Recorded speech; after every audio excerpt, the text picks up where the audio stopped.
Good morning, good afternoon, good evening, depending on where you're from. Welcome to a very special episode of the Common Sports Podcast. I am your host, Illogical Canadian, today, alongside my colleagues Jocelyn Freeman and Zachary McMahon. We got a very, very special guest for you today. And let me hold my piece of paper that I got here.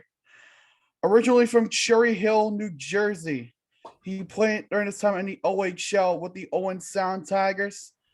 Put on a hell of a display. So good, in fact. He was drafted second overall by the Mighty Ducks of Anaheim back all the way in 2005.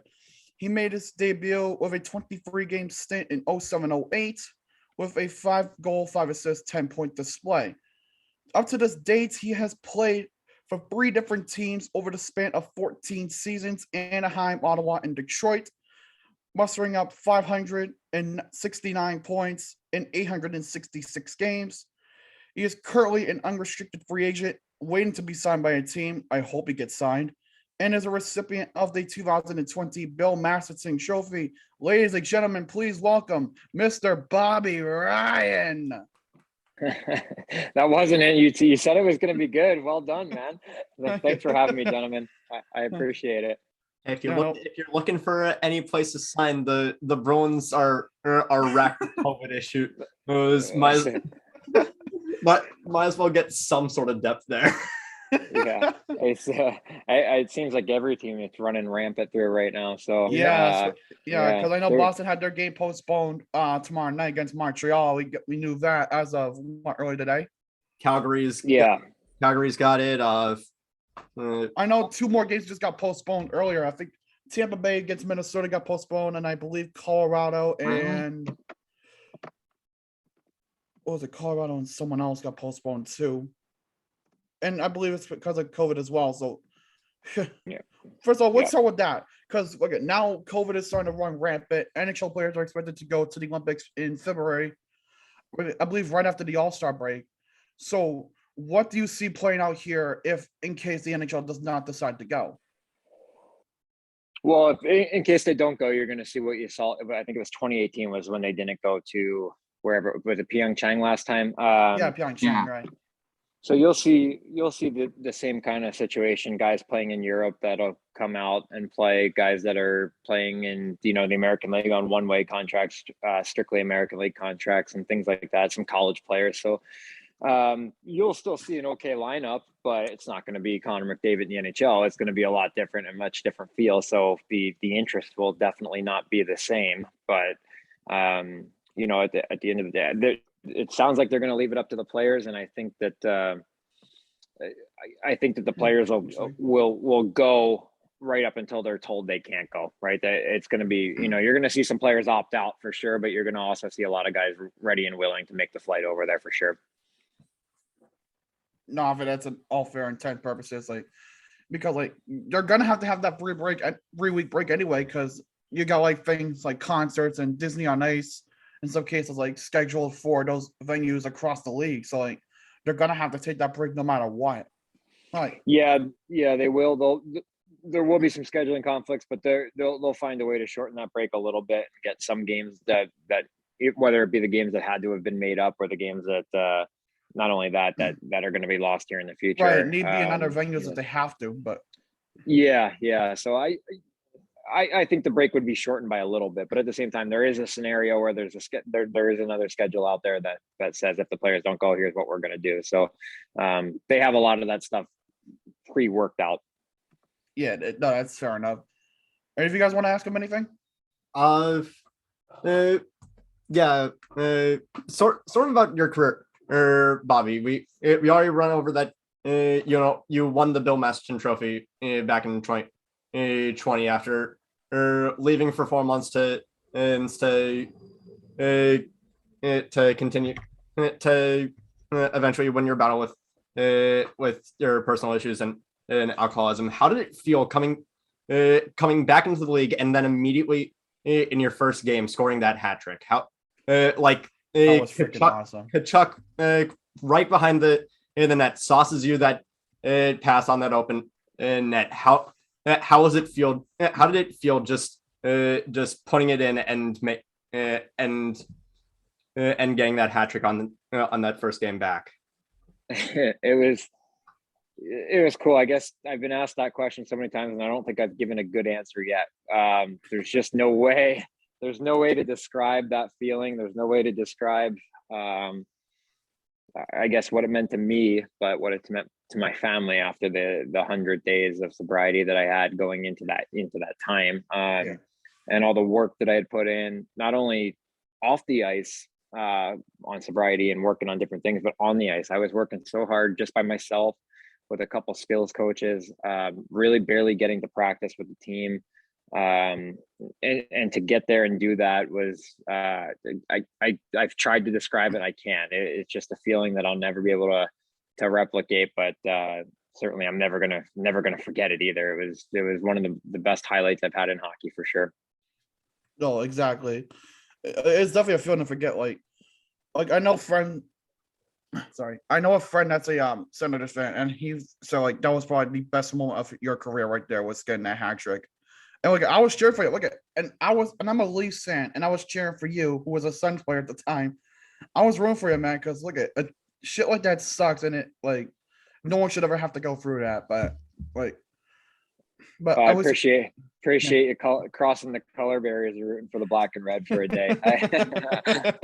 much appreciate it. I can suspend my love for the Bruins for one day to appreciate that hat trick and dedication that went into it.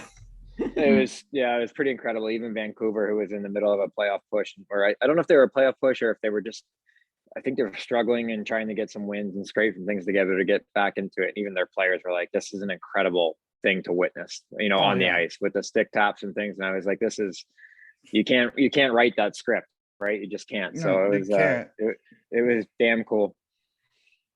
All right. Want to ask you something, Zach? So who was your inspiration for pursuing an NHL career? Ooh. Oh man, yeah, that's a hard one. I'm from South Jersey, and you're starting to see more players now, but there was really nobody in South Jersey. Bobby Sagonetti would be another name that's a year younger than me that had some aspirations to play and did play for a period of time. But the two of us were like the first two that were kind of coming up and coming out of that area. So our inspiration, I guess, would have been anybody on the Flyers growing up immediately. For me, it was Kevin Dineen, Pelly Eklund. Not so much the Lindros and the Leclerc line. Although I was a fan of the line, but those weren't guys that I related to as much. So I would say those two. And then as you get older, you start to actually, when I say older, I'm talking 15, 16, and I go to Canada. I think my inspiration just kind of came from identifying with guys in the league, Todd Bertuzzi, Mike Modano, and Brett Hull being American players. Like those are guys that I had looked up to growing up. And now you're looking at a chance to either get to play with them or play against them. And I got to do both, which, those were guys that I always watched clips of. I always listened to interviews of. Those are guys that inspired me, as I got older and along the way. Were the New Jersey Devils around when you were a kid? Yeah, so I'm South Jersey. Yeah, they were in '82, weren't they? Well, you mean like the New Jersey Devils as in the NHL team or the young team? NHL team. Oh, okay. Yeah, they were around for sure. I hated them. I grew up 4 miles across the bridge from Philadelphia, so I was a huge Flyers fan. Like you're either a Rangers or it's like in New York, you're either a Rangers or an Islanders fan. And you always hate the other one. Unless you're from Buffalo, then you're gonna be sad. But then the only team that you hate is your own team. Yeah, exactly. That's tough. The poor people of Buffalo, man. They'll be all right. No, but at least the Bills are doing good. I least we could say that. Yeah. The Sabres. We'll get to football in a little. The Sabres have some decent prospects in the pipeline. Yeah, what's it called? Ukko-Pekka Luukkonen got his first win the other night. After that insane Zagreus Milano goal. Oh my god! You had to redeem yourself somehow, and John Tortorella went on saying that it was it was bad after the game. taking us away from the hard hitting part of the 90s is, and in my opinion, the only way I can really see this as bad for the league, see that sort of goal as bad for the league is if now people are trying to Imitate it. if now players try to get way too fancy with the puck instead of just taking obvious scoring Yeah. Yeah. But- I don't see that being. I don't see that happening. I think it was great for the game in the sense that I'm sure. Well, I've seen the clips on Instagram and all the different stuff of that now little kids are trying and all that kind of stuff. So you're in the grand scheme, little kids are getting to show their creativity or work on their creativity, whatever it might be. So those are good things. I think I toe the line somewhere right between where Tortorella was and Zegras was, somewhere in the middle where you can make that play, but you didn't. It wasn't a turnover. There was space to make the play. He made a creative play, and it was awesome. And I've watched it 100 times, like everybody else has. Just an incredible goal. The reaction was great. He's going to shatter all my rookie records in Anaheim. so good on him. But no, I think it was a great hockey play and a great goal. And but I still do see, and you know what? Come playoffs, the game will be more towards what Tortorella is talking about, that heavy grinding style, which there's still a place for it as well. Right. But on some news here as well. Like, we'll get back to you in a minute. This one coming from the Jets. Paul Maurice has decided to resign from his position as head coach, and now Dave Lowry will be taking the reins starting tonight. So, like, I don't know if you played against Paul Maurice against either Atlanta, Winnipeg. But, like, what are your thoughts on him as a coach in any assist perspective? I don't know him from hello. I just know players that played for him that absolutely think the world of him.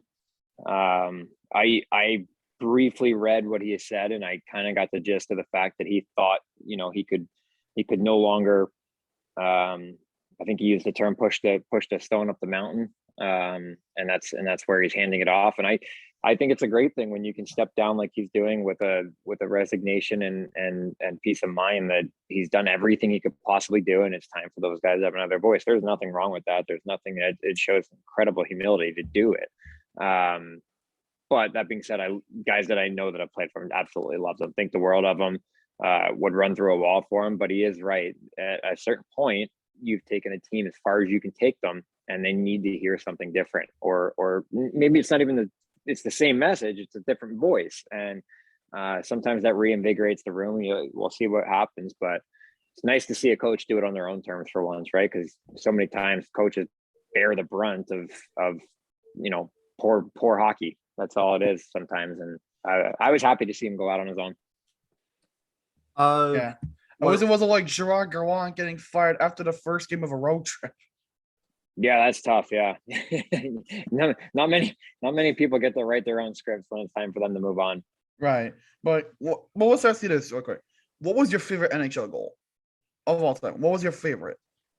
Probably the goal against Nashville in playoffs, with David Legwand involved, where I went inside and outside a couple times. I think that was probably my favorite one. What is it? Just because it was playoffs.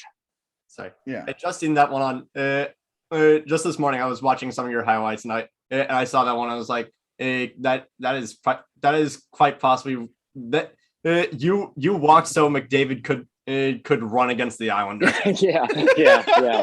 Let's call it that.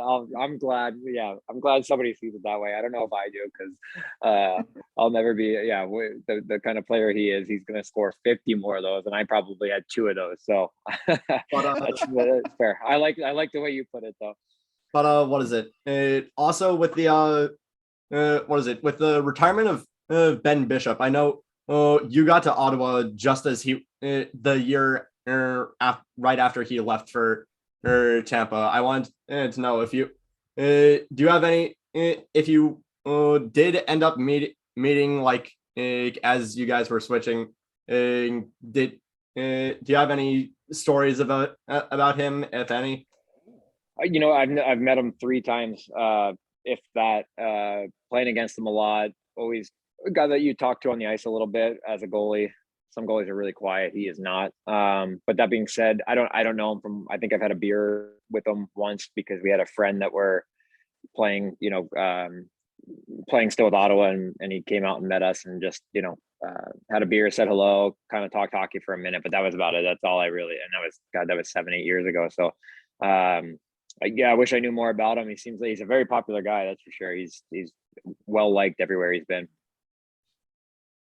Yeah, just poor guys had a tough road of injury though. That's the ultimate sadness about that. Yeah.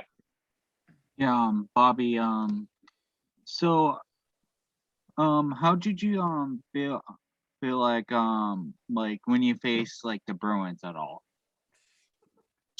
How did I? You knew if you were going into Boston, it was going to be a heavy night. They play a heavy game, especially I think they're a little different now than they were, especially that playoff series. Like I knew that I was going to have Chara the whole series, standing net front in that power play. So you just knew your body was going to take a beating when you played the Bruins of old.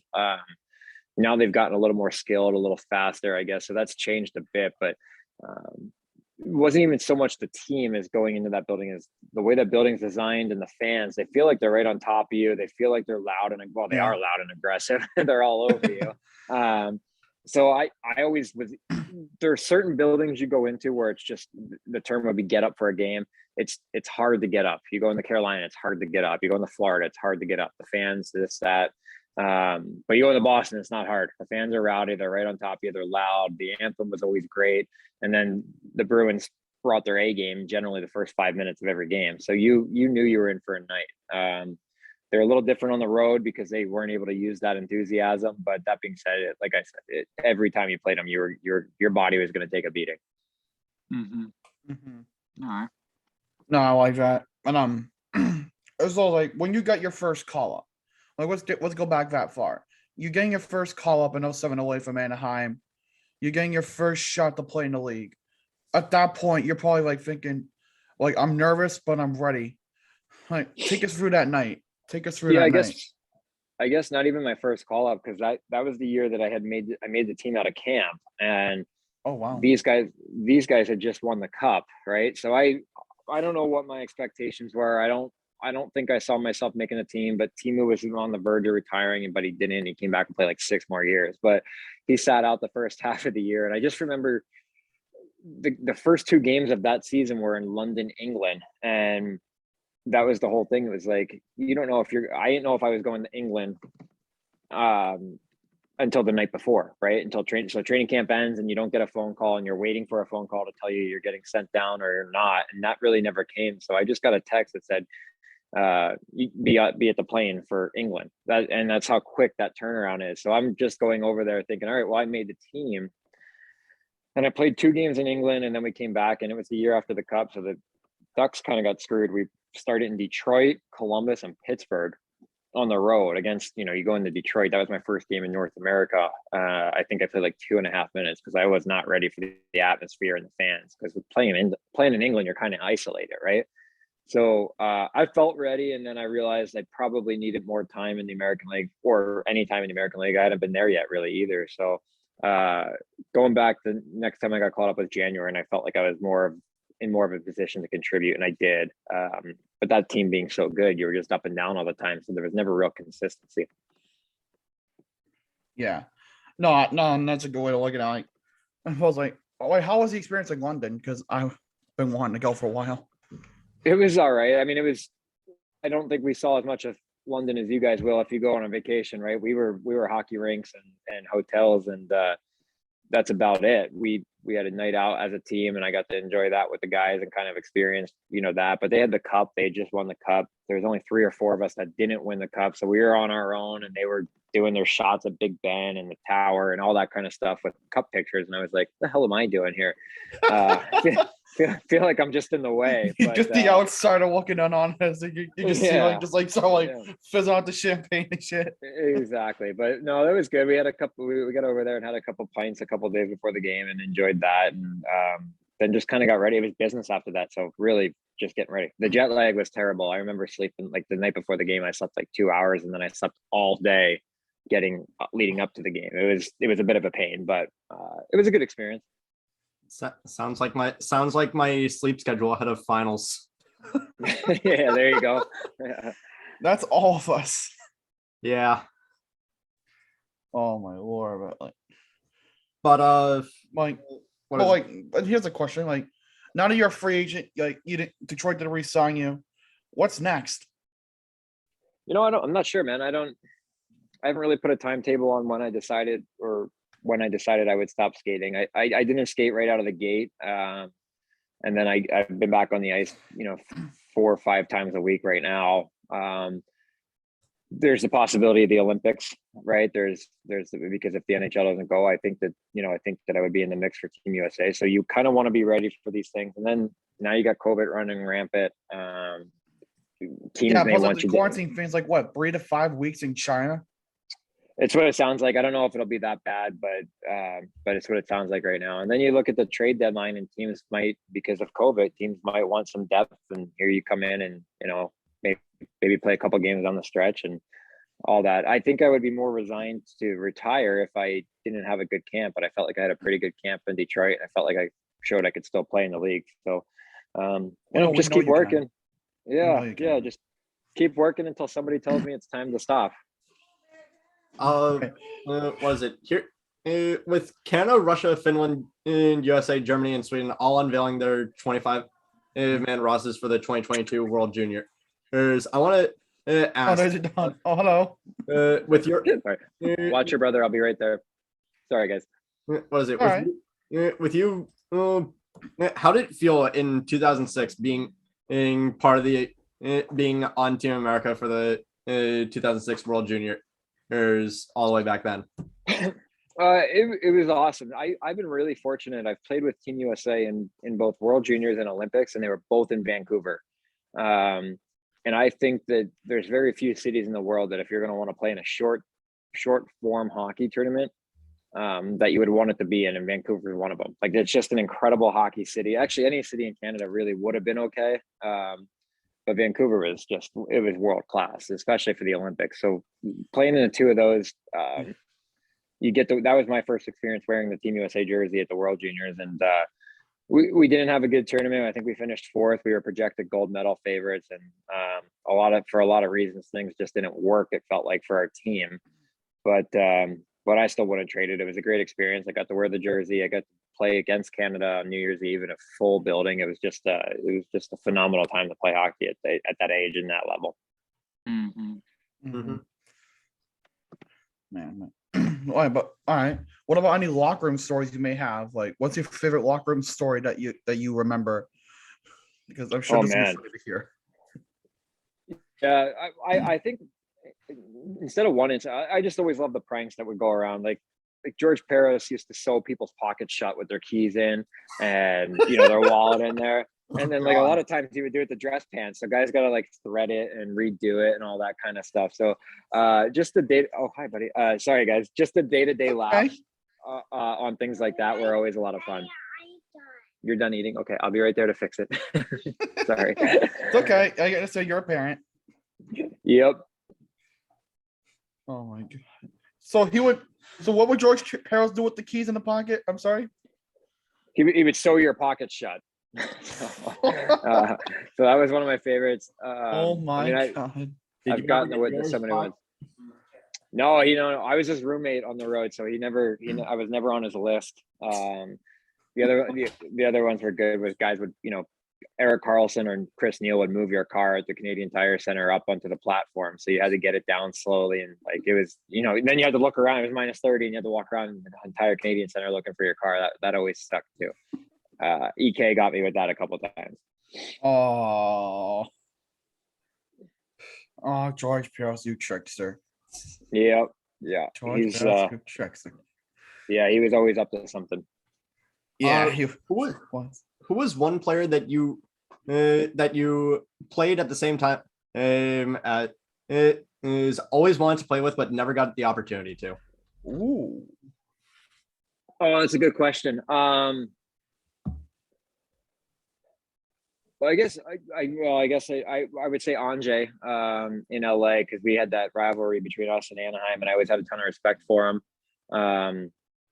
and I did get to play with him overseas during the lockout, but I always wanted to play with him in the NHL. I think we would have had a lot of chemistry together, the way he carries the puck and does everything and all that. And then I can just shoot. And then I would probably look at a guy like Claude Giroux as another guy that I always kind of wanted to play with. So Yeah.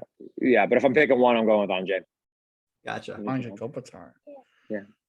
So What's it called? I just got a thing into Vancouver. Just per British Columbia restrictions, they have decreased their capacity to 50%. This is just coming in. I mean, it's Yeah. You're going to see a lot of it for the next little while, I think. Yeah. Like I know the Habs won't be playing with fans against Philly tonight. They won't be playing the Bruins tomorrow. Yeah, because no, we're all essentially screwed. But like, No more opportunities for the Bruins to put to increase his a goalie's save percentage from 884 to 900 in one night. That's tough. That's impressive. What goalie did that? it was Varlamov. Yeah, okay. last night the Bruins, Semyon Varlamov went in with an 884. Bruins scored one time on 41 shots, and it let them Varlamov go out with a 900. But to be fair, they were missing Marchand, Bergeron, Swayman, Craig Smith, Anton Bleed, Trent Frederick, and Oscar Steen. Yeah. What's it called? That'll do Craig it. Smith's been playing. Not Craig Smith. Tuukka Rask has been playing with the Bruins like in practice. So I wonder. I wonder read that sign has got to be inevitable now. Yeah, you would have to think it's coming down the pipeline for sure. Yeah, you would have figured that sign. Because like Tuukka's undoubtedly one of the better goalies in the league, no doubt about it. Someone's knocking on my door. I apologize. You're good. My wife just took off, and I'm like, my daughter will just run out there and answer it. It's your friend? Okay. This will be good. This will be good for your podcast. Hey, No, you guys you're good. okay? Okay. Go ahead, guys. I'll be right here. Sorry. Go ahead, guys. I'm just gonna. Can you come play? Yeah, you're more than welcome. Bobby Ryan, good dad. Yeah. Go ask. Go. Okay, sweetheart. Go ask your mom, and then we'll be here. Okay, come back and knock. All right, I'm all set. Sorry. You're all good. You're all good, man. No worries. We just moved into a new house, and the neighbors been knocking on the door asking to play with my 5-year-old. So I'm like, yeah, that takes the pressure off of me. You guys go ahead and do it. Yeah. All right, I got a few more minutes. All right. Okay. Oh, Lord. So, No, background's crazy. it said I was looking at some World Games and stuff, and it said that in 2011 the Anaheim Ducks played in Finland and Sweden. Did you go with the team to that? Yeah, we opened the season over there. Back to back. We played Helsinki one night, and then Stockholm the next against Buffalo, and then the Rangers. Yeah. Mm-hmm. Yeah. It was pretty cool. Right. I just had a question. I just had a brain fart. I hate when I do that. Oh yeah. If you do decide, if you do get called for Team USA for the Olympics, please do send a signed jersey. I would love to have one of those. Okay. And the You know sauce- what? It's funny. We I guess I could have bought more, but they don't really give you any. They gave me one jersey to take home from that whole Really? experience. Yeah, I don't know if we even worn different jerseys every game or not, if I'm being completely honest. But yeah, I remember I got home and I was like, the only memento I have of this entire trip is the watch that I bought with Team USA on it and my one jersey. So I kind of dropped the ball on that one. No, I don't think you can control that, can you? No. That's strange. But no, like we would definitely have to root for you if you do go there. I appreciate it, fellas. Well, yeah. How what was it? How was it in your early career playing alongside Timo Solani? Just to have a player One of the that all-time caliber. greats. Yeah, it was awesome. Flying Unbelievable. I was on his line kind of periodically, and always liked playing with him. And everybody knows that Timo is he scored 600 goals. Of course, he's able to score, but he was a very underrated passer. Like if you had a 2-on-1, you knew he was skating as close to that defenseman as possible, doing a little flip pass, and you had a great one-timer set up every time. So I got to learn a lot from him about day in and day out work. I loved him. He's one of my favorite guys of all time. He's always nice, always accommodating, always at the rink, working hard. So great role model for me. All right, and why do I keep having brain farts with these questions? Damn it! Someone just ask him something so I can think of it, please. Zach, do you got any Yeah, your turn, buddy. questions for him? I don't have any more questions. Oh, you ran out. Oh, Yeah. yeah, one. I guess if you were to sign with a team, like literally within the next week, if you were to sign, I don't even know if you can do this, but if you were, who would you want to sign with, and what is that reasoning for that? I'd want to sign somewhere. I'm in Nashville, so I'd want to sign with the Preds, but no, I want to sign somewhere close to here. At this point in our life, like you guys have seen, we've got a 5 and a 3-year-old that are starting school January 4th. They've been homeschooled for the last 2 years up to this point. It's time for us to put down some roots. So they wouldn't be coming with me. I'd want to be somewhere that I could get home within, a couple hours, whether it be driving or flying. Or if we had to look at something else and I had to go long term, it'd be a much different discussion. But right now, I'm pretty content being home and being dad and being with these guys every day. So I'd just like to stay close enough to get home quickly. Yeah. I mean, evidently your kids really like it here. Yeah, they're pretty. You know what? I probably should have picked a better place, but I'm in their upstairs play area, so this one's on me. This is my mistake. It's all fine. I thought it was gonna be quiet up here. I thought they would eat lunch right now and chill, but they're not doing that at all. Yeah. Huh. I mean, Always see kids that throw Nashville. in the comments. I've been to Nashville once, and it was a pretty cool place. It is. Yeah, It's- Nashville's always yeah, pretty cool to go to. Yeah. Yeah, that's we're pretty happy being settled here right now.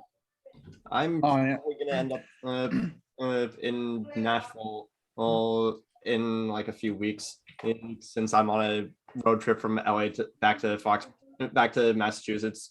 It's starting on Tuesday, but You're driving? I'm helping my sister get back from her last semester of college driving. Oh wow, yeah. Yeah. That's a long drive. So I've done the cross country drive a few times, but yeah, a lot of open road through Kansas and Iowa and stuff like that. It gets boring, so have fun. and winter weather, not fun. Yeah, fair enough. Right. Yeah, But it's like you say you're in Nashville, like around Nashville, correct? yeah, south of Nashville. Right. So like you guys just went through that outbreak last week, and like I remember seeing that tweet. So like first time having to go into like a tornado shelter with my family. Like Yeah. I was covering that all that night. I was like, I'm sure you must have been scared to death because you didn't know if anything was gonna happen or anything. But like, Yeah, as we were watching, so we had no clue that it was coming. We just knew that there were storms in the area. But this ended up being like the 4th or 5th longest tornado in history of touching 4 states. no, that one from Arkansas, Missouri, Tennessee, Kentucky. Yeah. What's it called? Memphis. What's it called? Memphis already confirmed that was 2 separate tornadoes, and it lifted briefly after San yeah. Either way, whatever it was. I mean, it was. My wife and I. Yeah, we got lucky. There's some trees down in our area. Nothing killer. It was 3 o'clock in the morning, and the citywide alarm went off. Right, so you're just hearing sirens outside. It was like a real, like, what the hell's happening moment. And we didn't go right away. We kind of stood around, and I was like, we're not waking the kids up unless we have to. And then all of a sudden, we saw some of the flashes and we saw some of the debris moving. So we were like, okay. So that was probably the only real scary moment. It was when I actually had to run back upstairs and get my 3-year-old and like carry him down the stairs and get in the closet. And you're throwing blankets in, you're throwing everything you can throw in this closet. And then we just sat there and huddled for an hour. So it was a long night, but yeah, we got very lucky. We're glad you're safe and all that. Yeah, thank you. That was all scary good. as all hell. Mhm. But if you wanna, because I think we're gonna wrap it up. We're gonna go let you go play with your kids. Thank you. If there's Yeah, anything about you that want to time. say, like any like funny thing, any funny stories you may have, anything like a shout out on social media or anything, what your floor is yours, my friend. What do you got? You put me on the spot. I don't got much. I don't got much. Just I'm glad I could help you guys out with this. I hope it picks up some followers. You guys gain some steam from it, and appreciate you guys taking the time, reaching out, and let me be part of it. Yeah, thank you, man. Thanks for coming on, dude. It was really fun having you on. Thank you very much. I will put the tweet out with the link to the video later tonight or tomorrow morning. Okay, sounds good. Yeah. Thanks for coming on, Bobby. Have a great All rest right, of your gents. day, man. Thank Pleasure to you. meet you guys. You too. Take care. Enjoy the weekend. Have a good one. Take care. See ya. Riley. That was insane. freaking cool. Yeah. We didn't cover for all the NHL news yet, so let's go ahead and finish up the rest of that right now. Actually, I think we got the Calgary covered up. yeah, we got Calgary. I did see it was Tampa and Minnesota and Florida. That one was postponed. I did see that via Puck Report. That one was postponed. What is it? Going back to suspensions real quick. Over here. This is just coming in too as of 6 minutes ago. Flames, Avalanche, and Panthers shut down until the 27th per Frank Savali due to COVID. Oh, so all games are All so games. Minnesota. So what Flames, three Avs, teams? and Panthers are shut down until the 27th of December. For tonight, for tomorrow's games, Panthers and Wild postponed, Lightning and Avalanche postponed. Oh wow. Yeah, so this thing's starting to get So well, time to change so it. they're postponed till after Christmas. right. Wow. Everybody, Yeah. time to change your bit. Time to change our fantasy lineups. Yep. What's it called? Freaking as well.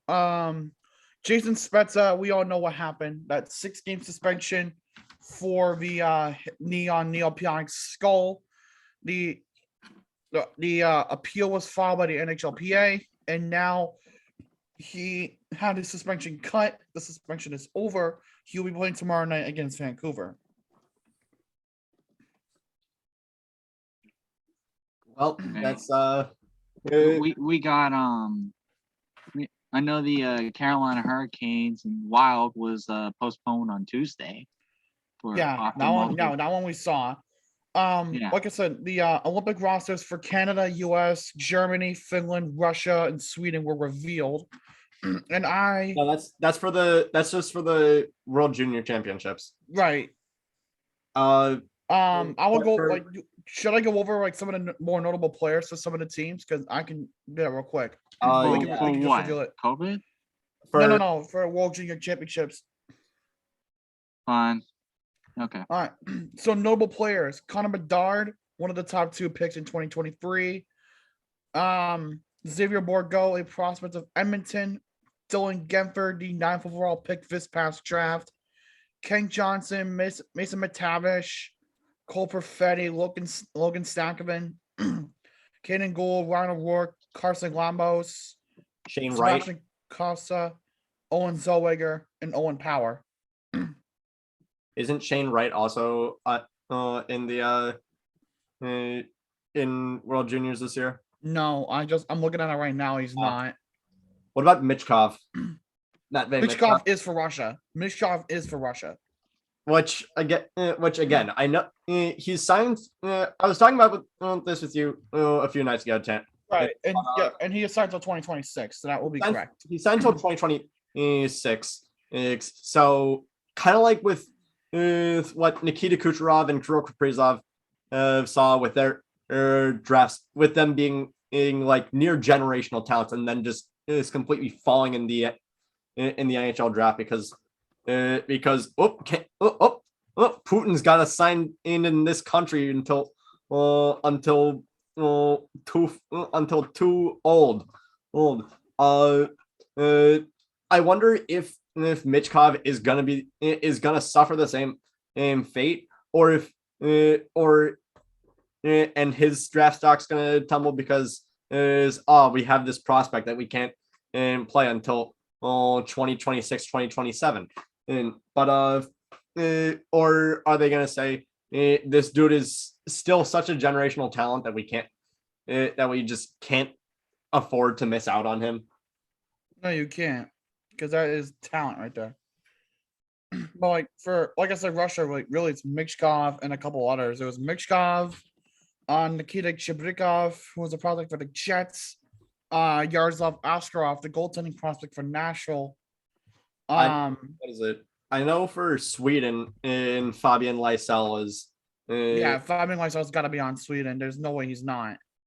That kid is skilled as hell and not very physical, which just means that the Bruins are gonna give him the same treatment Right. they gave Tyler Sagan. They're gonna trade It's him. like also William Eklund too for Sweden, as well as Holtz, Zion Nybeck for Carolina, Isaac Rosen for Buffalo, Simon Evanson for Detroit, and it just like pretty much like a majority of Sweden's roster is just NHL prospects, Yep. which is gonna be great for the development. Yeah, that's plus one too, Zach. Yeah, that's a good point actually. For Germany, they're notable players. Actually, for Germany, there is really no notable players for the World Juniors. There's a couple prospects, but that's it. Like, for Team USA, I get isn't Matty Bernier. yeah, Beniers, Matthew Coronado, Tanner Dickinson, Chaz Lucius, Luke Hughes, Jake Sanderson, Ian Moore, Brock Faber, Red Savage. Yes, that is a name. That is a great name. Fucking savage, dude. Red Savage. And Sasha Pastajov. I think I said that right. If I didn't, I'm sorry. What is it? I guess to keep stuff moving along to other stuff. The Minnesota Wild general manager Bill Guerin, Yeah.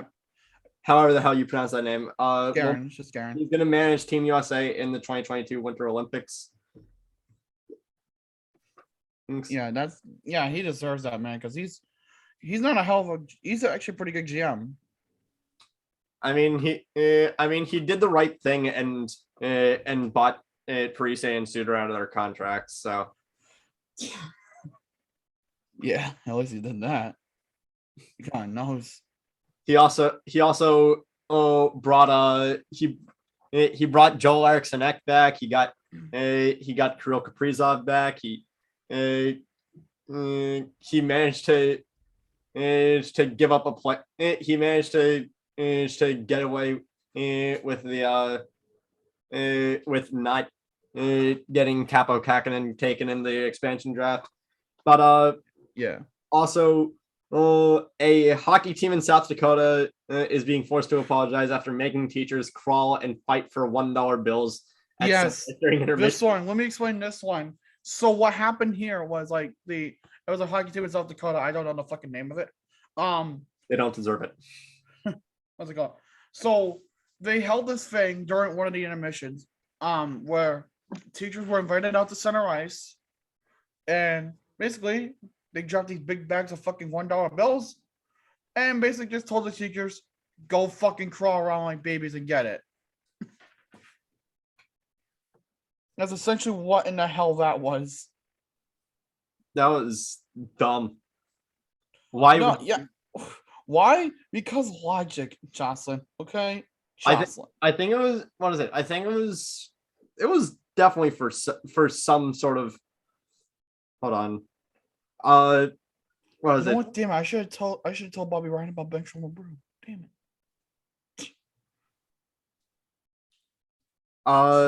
What is it?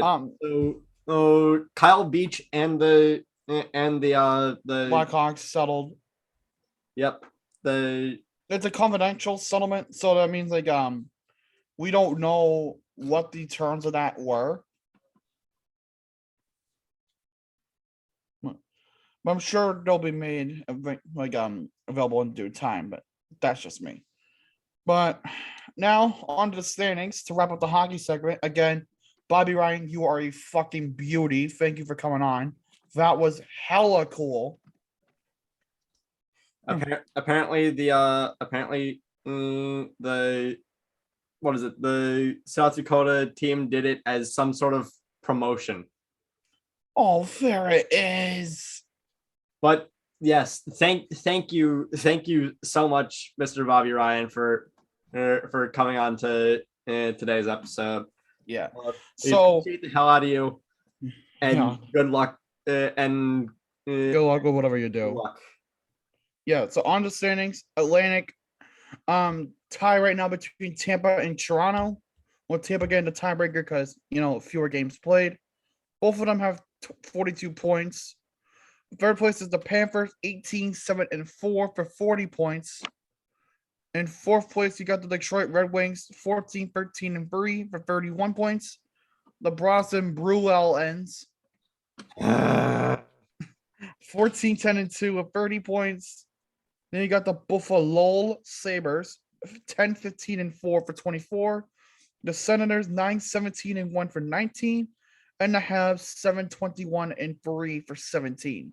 Yeah, maybe the Bruins should take advantage of the Panthers not playing for 10 days to catch up a little bit in standings. Our next two games are postponed, dude. And also, wait, Yeah, hold because on. Montreal and Calgary. Wait, Ottawa's postponed too? We don't know game about against Ottawa. Ottawa We on don't know Sunday? about Ottawa, Jocelyn. What? what? Ottawa was never postponed.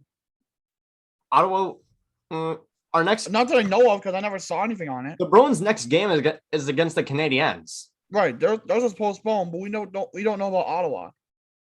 Oh, oops. I mean, Yeah, and the game against Avalanche is again after the Senators. Right. okay. So who wants to read off the Metro? I'll read off the Yeah, then Metro. we'll have Zach take Central then. At the top of the Metro, we have A three-way tie. we have the beloved Brass Bonanza. Are you ready for first place, Canes fans? We got first place in the fucking division.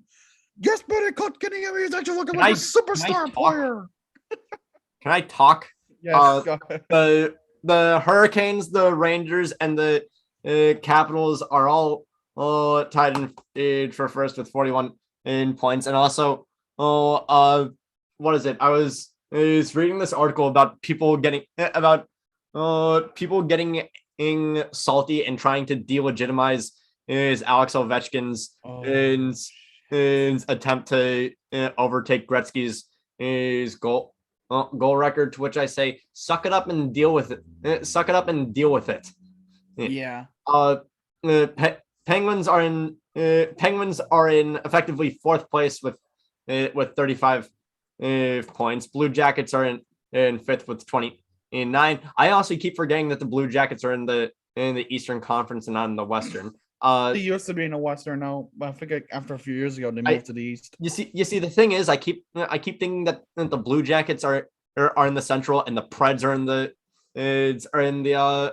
East. Metro. But then I remember that the Penguins and the Preds won against each other. Anyway, I'm getting off track. The Flyers are in sixth with 27 points. The Devils are in seventh with 25 points, and the Islanders are in last place with an 8-12-5 record for 21 points. But god damn it, 41 shots against a goalie that looked bad the entire night. It had not won a game up to that point in the season, and had a .884 save percentage, and we only get Salt one alert. shot. Salt alert. We were playing with 11-4. If we were Plus you called up someone named Jesper Frodberg, I think his name was. Jesper Froden. Froden. Like, great, we have a Hobbit. Oh my god. We got our own. Okay. Look at the salt's been digested. Okay, we don't need more. Otherwise, it's just gonna be sodium poisoning. Game 7. The Islanders. Tuukka Rask. I will get Andrew Raycroft on here at some point. I swear. Anyways, Zach, you Go ahead with the central. Well, Johnson and I are giving each other a death stare. All right. So in first place, we got the Minnesota Wild, and with 40 points. We got the Preds second place with 37 points. Actually, they're tied with the Blues. And then in fourth place, the Avs have 36 points. Fifth place, the Jets have 31. Sixth place, the Dallas Stars have 28. The Blackhawks with 24 points, and the lowly Coyotes with a whopping 12 points. Don't excuse what the fuck we were doing when you were reading that. But I'll take Pacific now. The Bobby Ryan Ducks are at 17-9-5. quack With quack. 39 points. They look at somehow the Anaheim Ducks are leading that division while Edmonton isn't. What the fuck is going on with the league? I mean, Edmonton has no depth, but Get it out. Spit it out. Edmonton has no. Edmonton is like the Bruins in that they have no depth and they have like one decent defenseman and everybody else is just mediocre at best. Like after the top after McDavid and Draisaitl and then Nuge, like Kyler Yamamoto, freaking who else? Ryan Nugent Hopkins. Oh boy, this is gonna be bad. I want After- the football segment. And Jesse Puljujarvi. Right. So, but they got- continuing with the standings. Continuing with the standings, second place Calgary, 15-7-6 with 36 points, heading into their COVID break. Third place is Vegas, 18-11-0 with 36 points. Fourth place, the Oilers, 17-11-0 with 34 points. Yeah, I know the fourth place, Jesus. In fifth place, it's the Kings, 13-10-5 at 31 points. And sixth is the Sharks, 15-14-1. Hey, 15 minus 14 is 1. Mathematics with 31 points. And seventh is the Canucks, 14-15-2 for 30. And the Kraken, 10-16-3 for 23 points. But finally, we wrap up the hockey segment. And we move on to football, where I have some breaking news. Maybe freaking Dave Hextall or rather Ron Hextall should be better at drafting. Oh, okay. Yeah, but it's on the football where I have some breaking news. Actually, two of them. The first one, the Raiders were supposed to be boarding buses to go to the airport earlier, or at 2:15 as of a few minutes ago. And some players have said that they are being told at this time to stand down. What Yeah. the hell does that mean? It's kind of ties in with this next part. The NFL and the NFLPA are discussing postponing multiple Week 15 games per source. And because of They're finally discussing it. because of COVID. Yeah, finally. And speaking of COVID, apparently, as of 1 hour ago, Sean Payton has tested positive for COVID-19 and will not coach against Tampa Bay. Instead, defensive coordinator Dennis Allen will step in. Right. Yep. Also, speaking of Sean Payton, can we just talk about Kevin James as Sean Payton? Listen to this. The Giants just announced Fan Appreciation Day for Sunday. What? And listen to this. What fan? Season ticket holders get a free medium soda. That is Just a medium soda.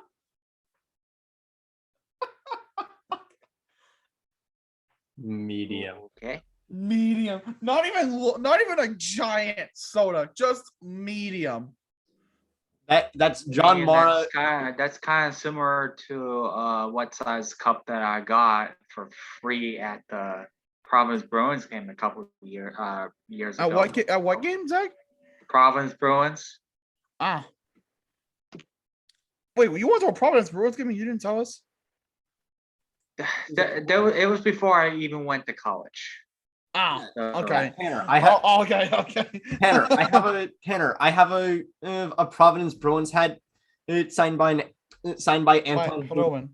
and Right. also got cut this past. Also an update before we get into the week 14 games.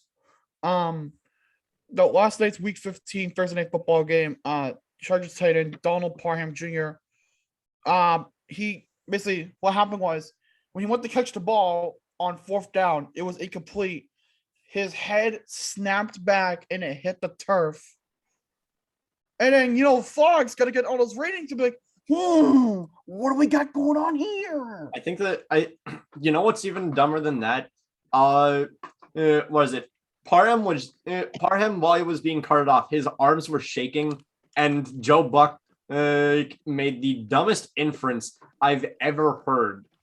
He basically said, Parham is shaking. Must be cold in LA. That's I want Joe Buck just needs to retire. I swear, he just needs to retire. He needs to stick to calling baseball games, dude. Yeah. Yeah, what's it called? Exactly. Yeah. And Alright. put Gus Johnson at top. Yeah. Seriously. Yeah. All right. Here we go, boys. Week 15. No, fuck. Week 14 review. Without Damn it. the week 14 NFL review, which, by the way, this week You can check out on my YouTube channel. I did already done the week of review. What is it? If I'm not mistaken, this is like the 3rd time since 1974 or something like that, in which there has not been a single team that is. It was 1978. Since 1978, that not a single team in the NFL has clinched a playoff spot by week 14. Yeah, I know that's history maker right there. So actually, before we start week review, huge congratulations to Alabama quarterback and predecessor to Macari Daiquiri Jones, Bryce Young, on winning the Heisman Trophy. McCorkle. That's his name. Jones. That's his name. McCork. It's like Kool-Aid McKinstry. It's a good name. But we gotta. What is it? But hold on, guys. Hold on. This Thursday night game we're about to talk about is like choking hazard to anyone under the age of 4. So if you have anyone under 4 that's watching this, please refrain. This game was between the Vikings and the Steelers. I'm sorry, I was choking. I was choking for a little bit, like the Vikings in the second half. Oh, Zach, did you at all see that game? I did see that game, and it was. Did you see how bad the Vikings fucked up that game? Yeah, I didn't watch the game. I was too busy watching the Bruins shit their pants against the. Oh boy, this is just coming in too now. Washington football team at Philly could now be played on Tuesday. Tuesday night football. Tuesday night football. Woo! I love this pandemic. Fucking hell. No, fuck the Omicron variant too. But yeah. Also, Dalvin this was like though, like Zach, you and I can attest. This game. I'll be back. Like, all right, but this game is like, what the shit was that? You were up 29-0. What do? You piss it. You take it and you shove it right in the sphincter. Hey, I figured out the problem for this game. I figured out the Vikings' problems in this game. Oh, hold on. Time. From Ian Rappaport. The NFL is discussing moving 3 games. Raiders, Browns, Washington, Eagles, Seahawks, Rams. Great. Yeah, so that means you'll have to wait a little while for you Seahawks fan to be disappointed by Jesse's Rams. You just had to force that in, didn't you? But I did kind of have to force that in. I figured out the problem with the Vikings. It's not their defense. It's not their offensive line. It's clearly the dude that has thrown 30 touchdowns this year, and just now just this last game threw his 5th interception on the season. And it's all Kirk Cousins' fault. according to Mike Zimmer, but we know what the problem is. Not according to Mike Zimmer. According to every single NFL fan out there. So many people hate Kirk Cousins for no. Why? I don't. Dude, the guy's fucking good. Really? I don't. They think that he's a scrub and just not clutch. To which Y'all give him something that's not clutch. This middle finger. I'll give him something else that's not clutch. Almost pissing away a 29-point lead. Yeah. But at least he got one touchdown back, right, Minnesota? The Steelers actually did come back, but Oh, fucking Mr. Chase Claypool. it's like, oh, I got a first down. We don't have any timeouts. Well, I'm gonna celebrate anyway. You fucking bozo. Rip Bozo. Lolcow of the week, runner up. Oh my god. To it. But you know how to sense though, Jocelyn. Steelers got Super Bowl. Yeah, I know. Steelers got But I think we need to talk about a certain someone. Yeah, you guys like being woken up at 12:30 in the morning and being told that you're fired. Urban Meyer does. Right? It's like, hey, Urban, so you remember when we hired you for 5 years? Yeah, and turns out we need you to fuck off. You're fired. Yeah, benching James Robinson during the Rams game because he fumbled once, and until Trevor Lawrence had to say, "Yo, Urban, get this kid onto the field because we have no other running backs." Meyer and Marvin Jones had like a massive argument because Meyer just kept criticizing the receivers on the team, and Marvin Jones is one of the most well-mannered receivers in the NFL. He walked out on the team until players and personnel had to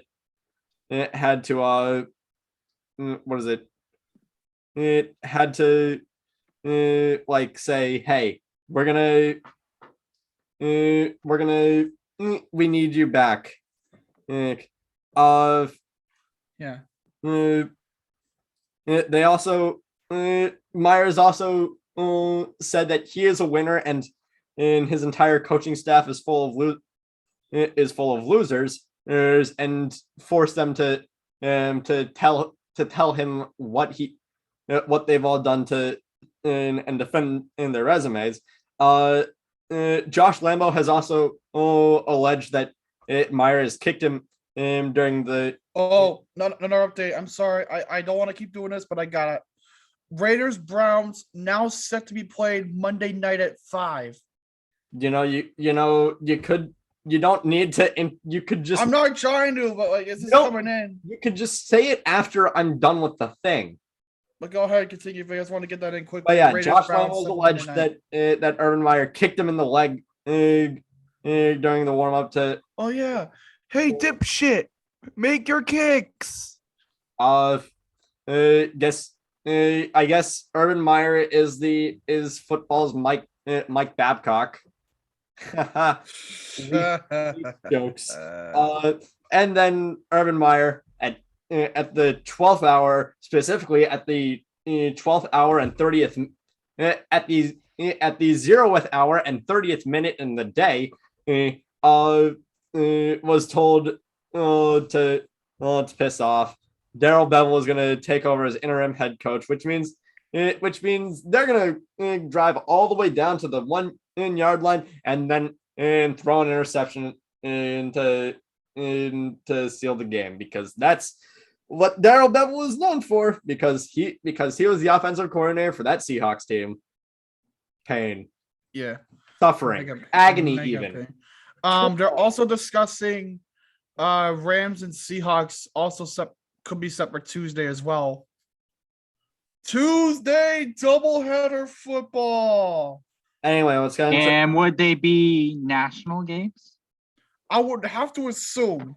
Yeah, probably. I would assume they would. But so we got Pittsburgh and Minnesota out of the way. Now let's go on to the 1:00 games. And keep in mind, we did skip a couple games because they were not important at all. Rather, they were just completing other piles of dog shit. Yep. So what's going on? 1:00. First game we got on the board. We got the Atlanta Falcons taking on the Carolina Panthers. And I sound like a mix between Tom Grassi and Brandon Berna. It's so weird that both of these teams are still technically in the playoff hunt. Yeah, especially the Falcons. Yeah. But the Falcons came into this game and they looked good. Ryan threw for 190 yards and a touchdown. Russell Gage 64 yards on 4 receptions. That is fucking awesome. Like that's like what 16 yards per reception there. If I'm not mistaken. Yeah, I think so. Yeah. The combined effort of Cam Newton and PJ Walker was 21 for 35, 263, a touchdown, and then double pick. Whereas Anderson, 7 touches, 84 yards, and he did get himself a touchdown, but it wasn't enough because the Falcons beat the Panthers 29-21. God, Carolina is pissing shit. Please trade Sam Darnold again and have everyone laugh at your fucking faces. I think honestly the funniest part about this is the fact that Cam Newton in his past 11 starts with the Panthers is officially 0-11. Oof. But want to talk about oof? Let's go on to this game. Holy shit, Kansas City. Hey, here's a good piece of advice for you. Don't taunt on the midfield logo because it will bite you. No, they weren't taunting. They were holding a midfield meeting. Or they were holding a meeting at midfield. Sure. That's why I have the heavy quotations on today. It's like Jesus Christ. Holy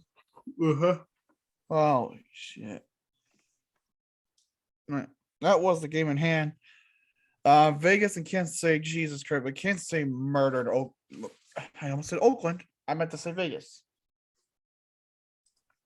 And now I have something in my fucking eye. Jocelyn, just continue with it while I try to get this fucker out of my eye. Yeah. Hunter Renfro's still really going off. But what is it? Next week? What is it? Next we have one of the Cleveland. Come on, buddy. What's going on? What's going on? And Nobody knows. You took Lamar out, and unfortunately, you can't shit out your ankles. If you could, that would be heavily concerning. Okay. We're just not gonna talk about the Kansas City game. Okay. Yeah, there's not much to really talk about there. It's just it's just 48-9. I mean, hell, Kansas City just it's like you remember that old scene from Old Yeller where the kid has to take the dog out to the bag and put a couple rounds in its head. No, because that's what Kansas City did to Las Vegas here. It was more like putting down Cujo. Yeah, that too. Because the Raiders are still technically in the hunt. They're in the, should I say, Kareem hunt. I'm gonna fucking slap you if you ever say that again. Hey, you know who else is in the Kareem hunt? Cleveland. Yeah, that game was something.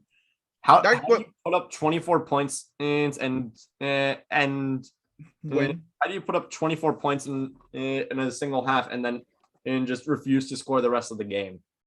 Logic. I mean, it's not the first time they've done that. It's not. They did that. But they won. What is it? They did that. Really? They did that last year against the Steelers. not just against the Steelers, but in the regular season, they had a make or break game against the Tennessee Titans. They That's right. scored That's like right. 35 points in the first half, set a franchise record for points in the first half, and then they didn't score, and then they almost blew it. Yeah, but at least Mark Andrews is still good for the Ravens now. 115 yards and 11 touches and a TD. Donovan Peoples-Jones is still good too. But the thing with Donovan Peoples-Jones, he'll have good weeks and then he'll have shit weeks right afterwards. Yep. Who? Lamar Jackson. No, Donovan Peoples-Jones. I mean, Okay. the dude is a deep threat. And that's what he's supposed to be used for. You're not. Yeah, it's kind of like a Deshaun Jackson, but not really Deshaun Jackson. If he's not beating the in his corner, you're not throwing to him. No, you're fucking not. Yeah.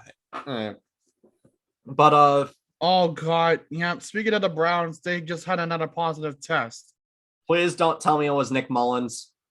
Jadeveon Clowney. Oh god, I can't tell if that's better or worse. But I can tell you what is bad. Jackson, Urban Meyer, yeah. Throughout everything that I just said, this was just his second time getting shut out in his career. Yeah, Losing 20-0, but yeah.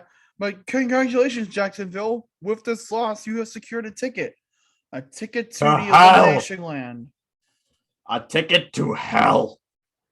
Cue the Squid Game death scene. I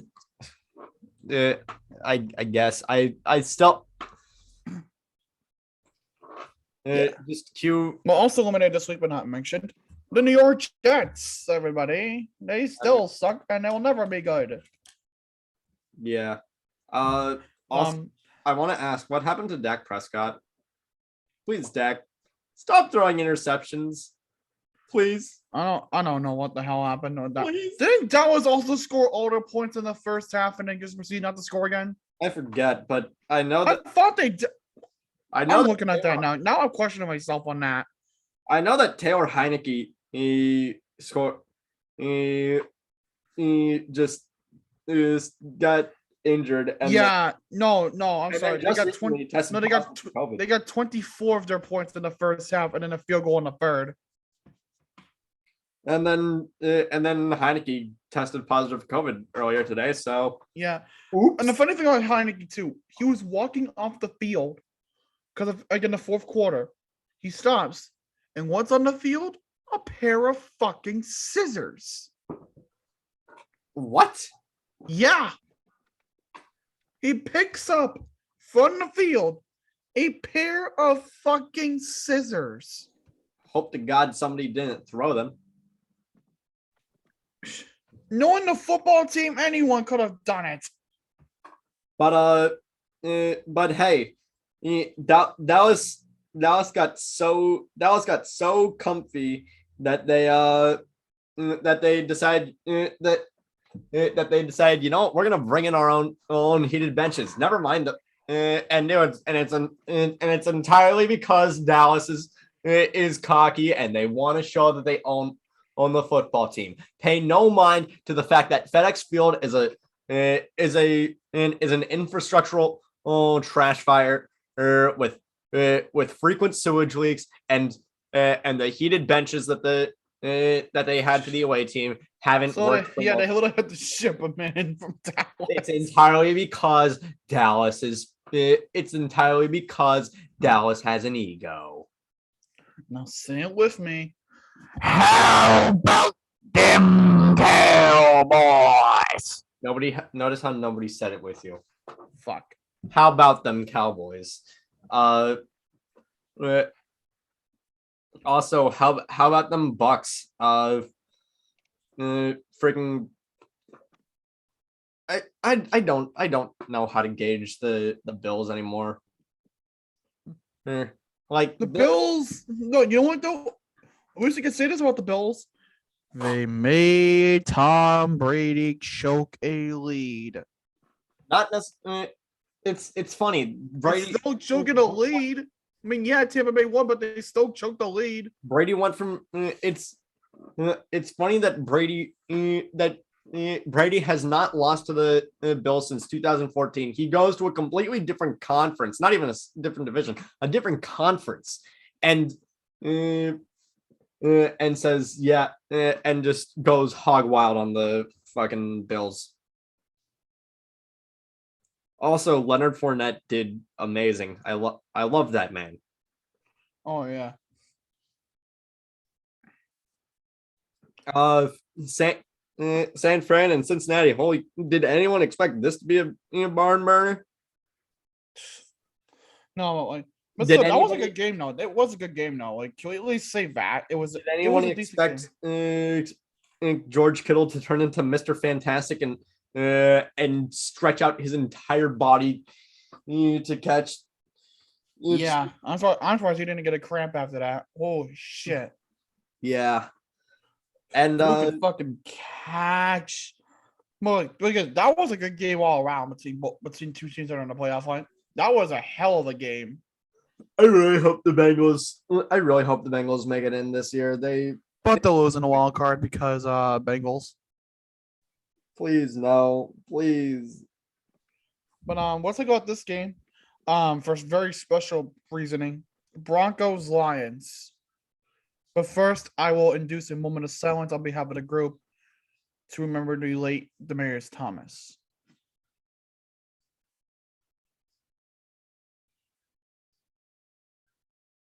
Thank you. But yeah, this game was all about him. Like literally the first play of the game, they left their X slot open, which is where Thomas usually I went. think that entire first drive if they played with only 10 players on the field. No, Sun went back on after that one play. But And they took the delay of game. Detroit declined it, and it was still like first and 10. So, but just yeah. But the final play of the game, though, the final drive of the game went 88 yards. Oh, Final drive went 88 yards. I'm gonna look for Justin Simmons' tweet because I know he put something out about it. But like, he said he was gonna do something for it. I'm looking at it.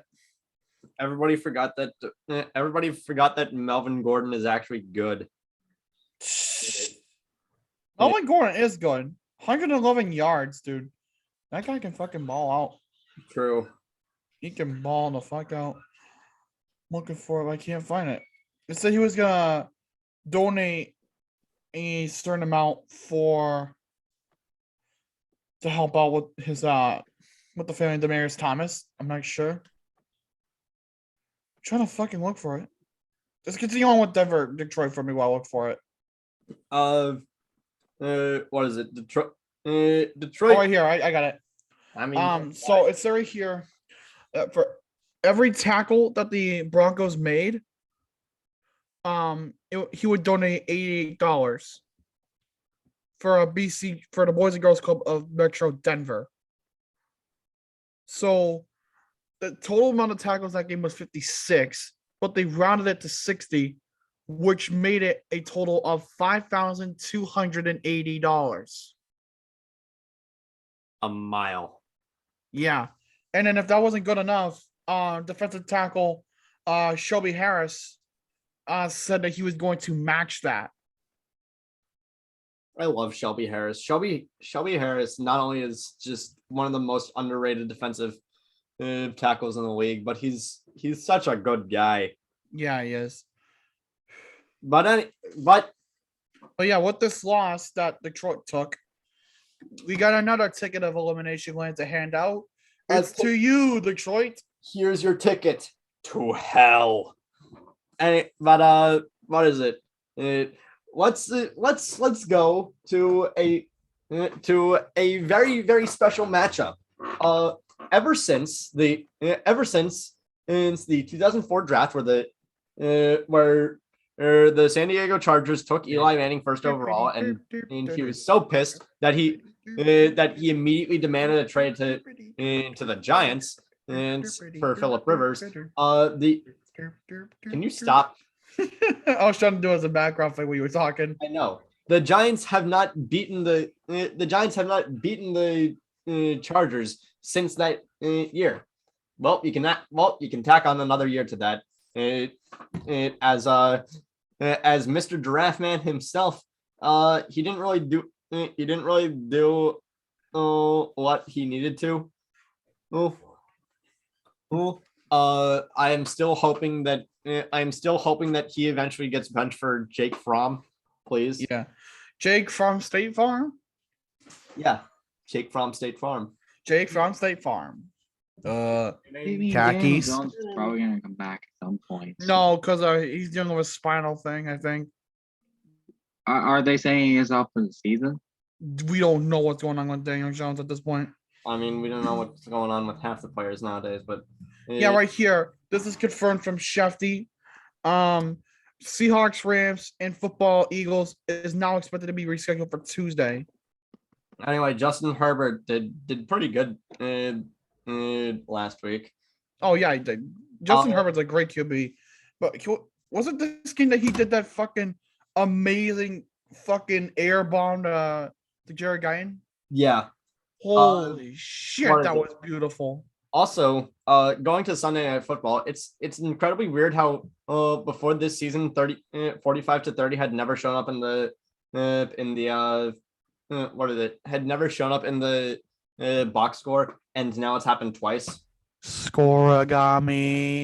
Well, I mean, double time scoregami, but Well, actually, no, Kansas City, Vegas was scoregami. that's true. So now scoregami is so famous that it has to be mentioned on the major networks. I mean, Devontae Adams is Devontae Adams. He's doing Devontae Adams is great. fantastic. Yeah. No, he's great. 121 yards, 2 tutties I feel bad for for Bears fans because Green Bay and Aaron Rodgers owns them.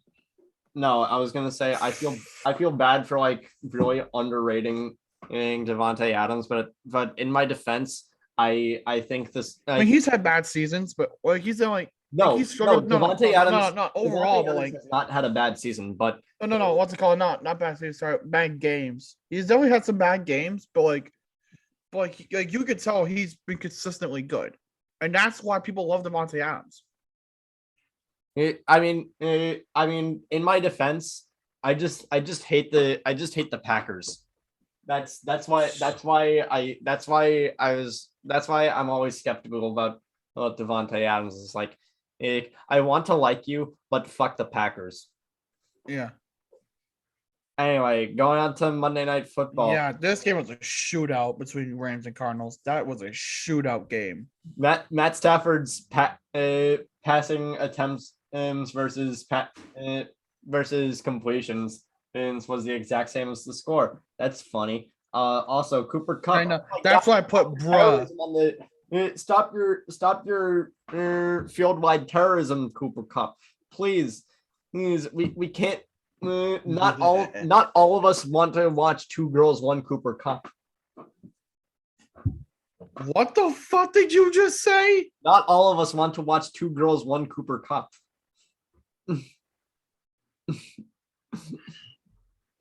L'Jarius Sneed of the. That's why, Jocelyn. That's why. City. That's why I meant to know. I mean, shut up now. You know what I say about that? Philip Deneau. Anyway, L'Jarius Sneed of the Kansas City Chiefs missed Sunday's game against the Raiders and the Thursday night game against the Chargers after his brother was fatally stabbed Friday. And holy crap! Christ, Zach, can I ask you a question? When you go to find these articles, where the fuck do you find this? ESPN. Fair enough. ESPN would post out now one day. Yep, just like they would post the Washington football team center Len House dying on. God damn it, Zach! We don't use the rename. We use name redacted. It's not just a rename. It's a reskin. Hey, Shut up. the reskinned center Len House died on Wednesday. He was a 5-time Pro Bowler from 1964 to 1977, and he's a member of the team's Ring of Honor. Yeah. No, it definitely deserves to be like considered one of the better greats in You know what football else team. will be? You know what else will eventually be a Ring of Honor? Allegiant Stadium, because they are hosting Super Bowl 58 in 2024. No, you want to know how to make this better? All teams must fly in. Both teams must fly into that Super Bowl on Allegiant Airlines. Yes, but you know what? You know what's also great? What is it? I've been sort of looking at things to Do make my dorm next semester look cool. And one thing that I kind of want to get just because it'll be funny is a flag of the famous OJ Chase is on the is on the LA5. Oh yeah, on the LA highway. Yeah. But hey, guess what? The juice is actually loose because he was just discharged from parole for his grand theft in Nevada. Nice. But don't steal again, dude. Let's go, Don't steal. OJ. Yeah. And then this one, Jesus Christ, Zach, this article here, Jesus. There were remains of a missing girlfriend of ex-girlfriend of ex-NFL player Kevin Ware. Of ex-girlfriend Kevin Ware. Like ex-girlfriend. Thank you, Kevin Ware, for coming. The girlfriend went missing after a house party in Texas, and Ware himself was identified as a suspect by the prosecutors in court. And he played for Washington and San Fran from 03 to 04. Literally just 2 years. Yep. I thought he played longer than that. Now Really. COVID, there's only been 75 players tested positive over the course of Monday and Thursday. Hey, let's go down a list of notable names in What person. we're gonna do is one part at a time. I'll go over the Browns. Baker Mayfield, Kevin Stefanski, Austin Hooper, Tack McKinley, Wyatt Teller, Jedrick Willis, Jarvis Landry, Case Keenum, Mac Wilson, and Jadeveon Clowney. That's just the Browns. That is 10 players. Oof. Tanner, you continue on with the. I'll just take on some of the one teams here. Lions had Jamal Williams. Chiefs had Chris Jones. Chargers had Rashawn Slater. Rams had OBJ, Jalen Ramsey, Darrell Henderson, Rob Havenstein, Bryson Hopkins, Jordan Fuller. Dolphins had Philip Lindsay, Jevon Holland, Jalen Waddle. Jesus Christ, why am I rapping? I don't want to sound like fucking Antonio Brown. God damn. Vikings had Dede Westbrook and Alex Madison. Patriots with Dalton Keene. The football team with Kendall Fuller, Jonathan Allen, Montez Sweat, David Mayo, Kyle Allen, Matt Ioannidis, Cam Sims, Cameron Curl, Tyler Lawson, and Taylor Heineke. Seahawks had Mr. Lockett and Collins. As well as the Bears having Allen Robertson, Eddie Jackson, Ryan Null, Jesse James, Joel. What is that last name? I cannot pronounce. Hold on. Joel. On the Bears. Munway. I don't know. I don't know either. To be fair, I don't know either. Yeah, but yeah, and then Frida Corners is positive as well. Also, there are a bunch of clinching scenarios. I'll go over the Patriots one. You can go over the other ones. Patriots can clinch a playoff berth this week by, and I swear, and I shake your night. That's gonna be stupid as fuck.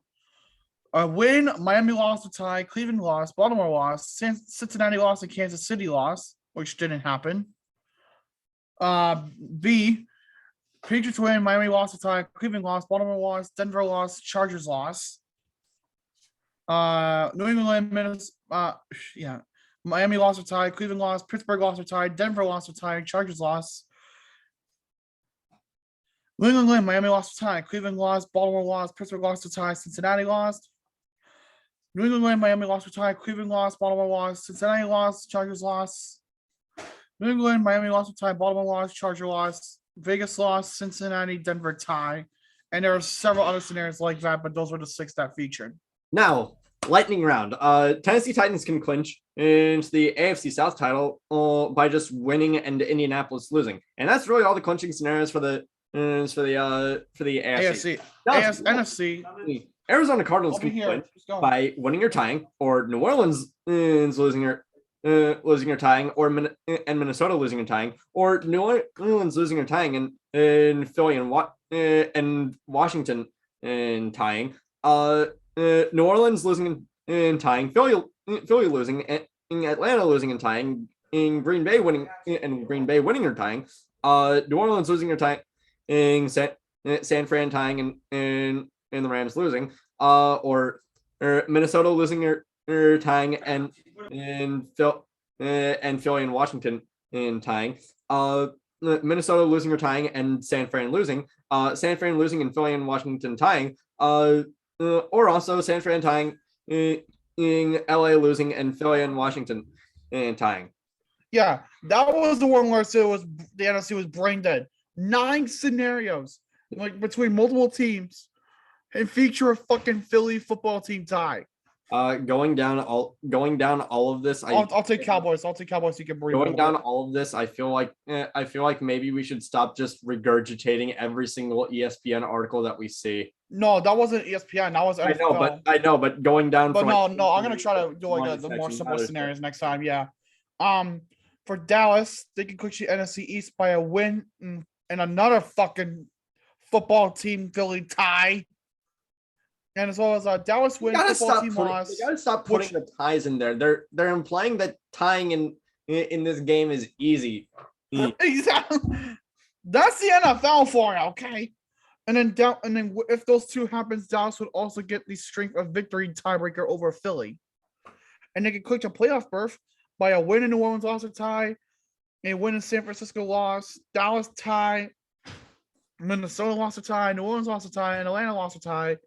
The Minnesota lost, Atlanta lost, New Orleans lost, and another fucking Philly football team tie.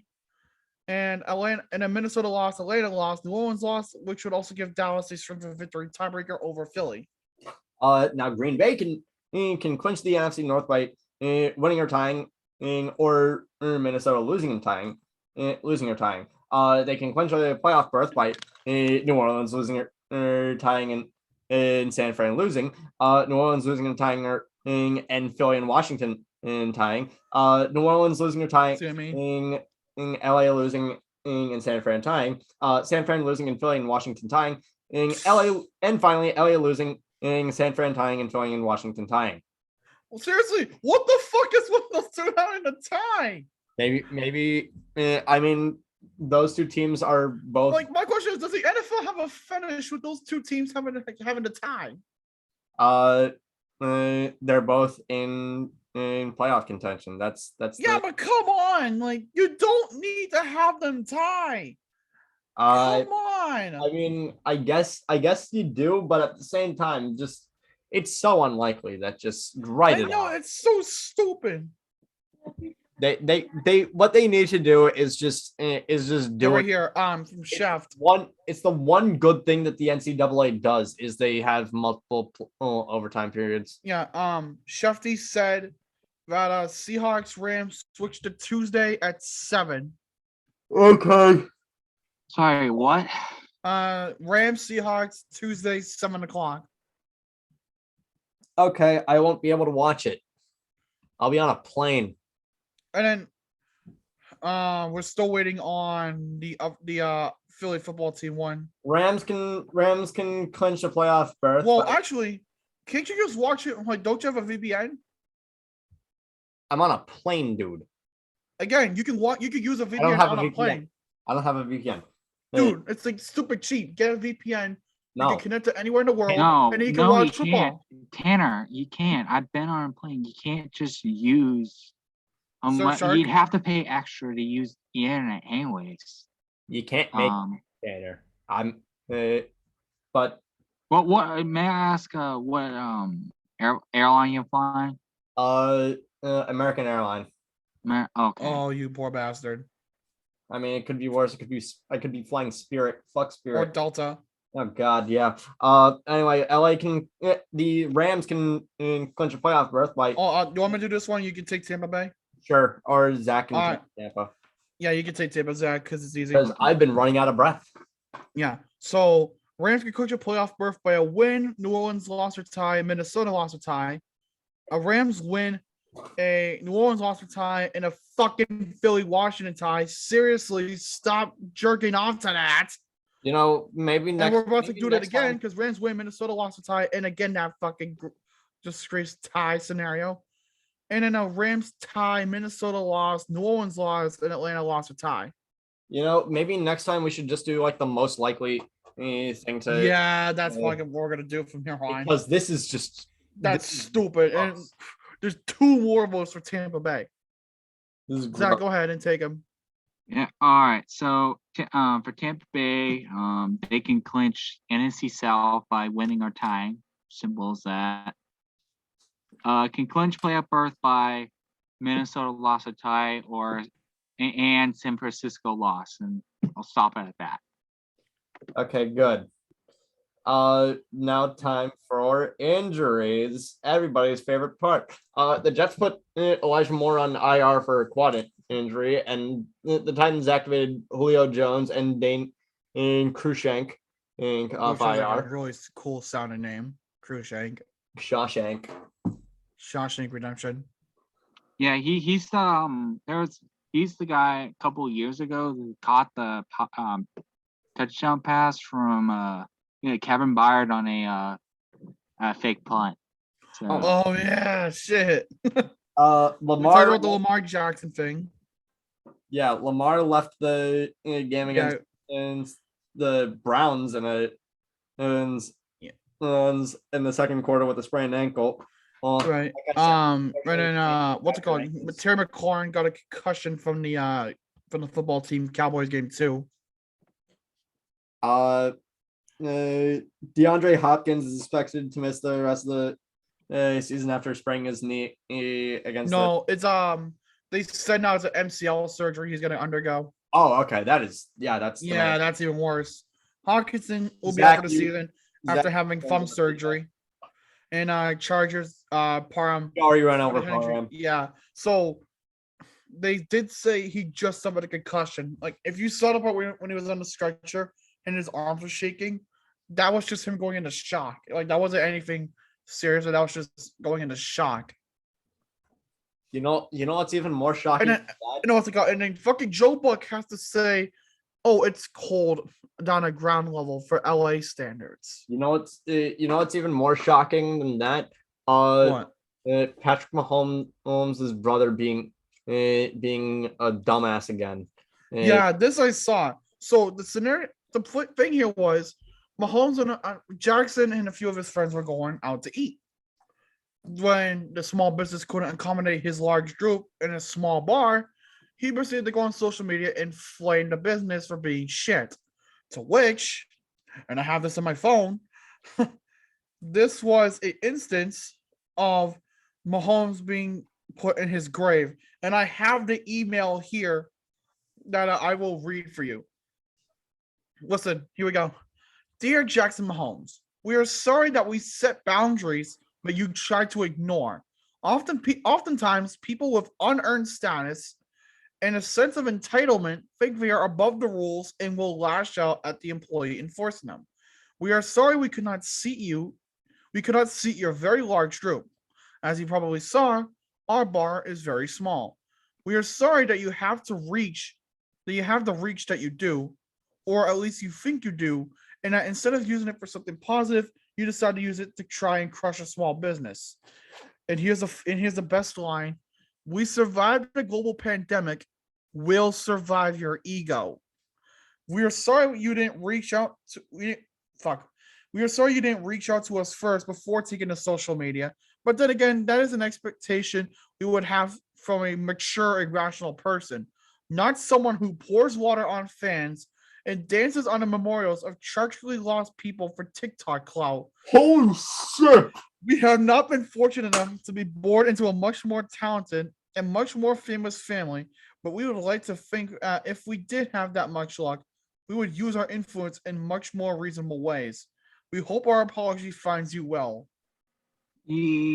What is the deal with Jackson Mahomes? Like He's a fucking moron. Entitled bitch syndrome. Also, what is it? Ex-NFL receiver Josh Bellamy He got sentenced to 37 months in prison for committing one of my favorite felonies, fraud. Don't do fraud. She's just kidding. No, my top 3 felonies are vehicular manslaughter, tax fraud, and arson. What the fuck is wrong with you? Do you really want Even to? Zach's agreeing with me on that. What the We fuck? want a detailed explanation of everything that's wrong with No, me. we don't have time for that. Exactly. What is it? Tampa This Bay is one- Buccaneers will be playing a game in Germany next season. But what is it? And as well, what's it called? Didn't the Patriots also get something with the Bucks? No, not with the Bucks, with Germany as well. I think they said some training camps and other shit going down in Germany as well next year. I don't know. Training camp in Germany? Yeah, apparently a training camp of some sort in Germany. Okay. Make sense of that, Zach, with what you will. I don't know. Okay. Hold Hold on. Wait. So, Raiders pass rusher Max Crosby was fined $15,000 and $450 for roughing Taylor Heineke last week. And then Rams cornerback Jalen Ramsey and Steelers pass rusher TJ Watt were both fined $10,300 for taunting last week. Yeah, Vince McMahon was right when he said the NFL was called the No Fun League. Yep. What is it? The Browns having no one to throw the ball to. Activated Nick Mullins. No, they signed him. throw the ball with. Signed him to the active roster and from the practice squad, and he'll be expected to start Monday night against the Raiders because Mayfield and Keenum are on the COVID list. And I believe as well, Browns also signed Kyle Wallata off the Jaguars practice squad to back him up. And they also signed former Patriots Patriots practice squad quarterback Jake Dolegala. Yeah, I'm with Baker on this one. The NFL needs to make up its goddamn mind on show like this is because some, like we were saying, some games are being postponed to later in the week. But the Browns are without their most of their starting quarterbacks, and they're relying on someone they had to sign off the practice squad, and it's like the Kendall Hinton game all over again. Just the NFL needs to be fucking consistent with this, or else it looks like it's a goddamn clown show. Which I mean, admittedly, it is, but that's beside the point. It's always been a clown shoot. Where the fuck have you been with that? Garrett Gilbert was sent into Washington off the Patriots practice squad in response to Taylor Heineke and Kyle Allen both testing positive. Gilbert quarterbacks Kyle Shermer or Jordan Ta'amu could start on Tuesday against the Eagles if Allen and Heineke are not available. And then finally, late Bucks and Chargers wideout Vincent Jackson was found to have stage 2 CTE. And my response was, there's stages of this shit? Yeah, probably. I didn't know there were stages. Look, I just knew about CTE. Fuck me if I didn't know there were stages. I mean, there are stages to so many different degenerative diseases. No, I know, but like that's fucked up. I didn't know there were stages to this. He got an extra hit to the noggin. Probably that probably isn't in good taste. Anyway. And then Josh Johnson was actually signed off the Jets practice squad to the Ravens to potentially back up Tyler Huntley if Jackson does not play against the Packers. But it is looking like there's few reports out there that Jackson is expected to play on Sunday. Now let's go on to basketball, and then let's all laugh at Johnson. Because let me read this one off, and then we'll have Johnson go on a tirade. Danny Ainge, he got hired by a new team, the Jazz, as the alternate governor and the CEO of Jazz Basketball and the Smith Entertainment Group on Wednesday, to which Johnson is slowly dying on the inside. This is my microphone. Just fuck, that hurt. Anyway, yeah. Son of a Why would bitch! I you- shouldn't have done that Why would you punch that? No one that would happen. because from the anger that Danny Ainge still has a job. Well, it's a new The job. only, so. the only thing that I can really say about this is Donovan Mitchell. I hope you like not being able to make it past the second round. Oof. Rockets coach Steven Silas walked off the court in the first quarter in the loss against Cleveland and did not return. What was the reason for this anyway? Was he like thrown out of the game? Was he? It was due to dehydration. Oh shit. Okay, shit. Yeah, and he was getting fluids during the game. Oh, okay. Drink water, kids. Yeah. Or drink Benchwarmer Brew at Brew. That does not help you hydrate. Yeah, coffee does not hydrate. But it does help you wake up a little bit. That doesn't. Yeah. Just like the Celtics need to do. The Bruins need to do. Everyone needs to do. Everybody. But no, like they'll get better though, Silas. I mean, shit. I didn't realize it was because of dehydration. Shit. And then Steph Curry, he finally broke on. He broke. Come on, brain, stop going brain dead on me. God damn it. Curry broke Ray Allen's 3-point record against the Knicks on Tuesday. Yep. Yeah. Yeah. Reggie Do Jackson. you guys think Steph Curry is to go now? Huh? Do You think he you didn't- think Steph Curry's to go? I don't know. I would. know. I would say. Like the greatest free Or probably the best great- what's- shooter of all time, maybe? I would say. probably. I would say that the entire concept of a greatest of all time is strange because there are definitely different eras in which Okay. players can be more dominant. Hey, time. Breaking news in the NFL immediately releases the statement. Monday night doubleheader between the Vegas Raiders and the Browns, 5:00 on the NFL Network. And on Tuesday, it will be the Seahawks and Rams, Washington and Philly, both at 7:00 on Fox. Okay, good. Good. The Browns game actually got delayed, but Yeah, I know. Shocking. but like I said, the concept of a greatest of all time is kind of dumb. And did it say it will be nationally broadcast? It's kind of dumb to imply to Oh, was that for me, Zach? greatest of all Yeah. time because Yeah. unless you have a guy who's like Wayne Gretzky that is like leaps and bounds above everybody else. Nobody else has scored 200 points in the season. Nobody else has No. 2,000 points in a career, let alone almost 3,000. And Yeah, Gretzky was at like what, Unless you- 2,857? bounds above everybody else. So there are definitely different eras in which certain players are going to be better. Back then, you had Will Middleton, and Bill Russell,